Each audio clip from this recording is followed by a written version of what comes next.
शुक्लाम्बरधरं विष्णुं शशिवर्णं चतुर्भुजं प्रसन्नवदनं ध्यायेत् सर्वविघ्नोपशान्तये।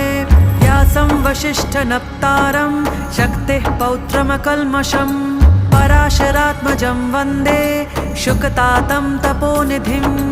व्यासाय विष्णुरूपाय व्यासरूपाय विष्णवे नमो वै ब्रह्मनिधये वासिष्ठाय नमो नमः।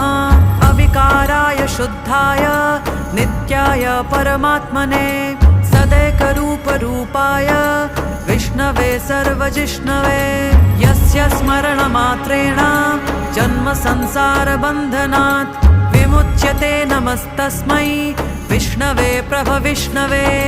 ॐ नमो विष्णवे प्रभविष्णवे। श्रीवैशम्पायन उवाच श्रुत्वा धर्म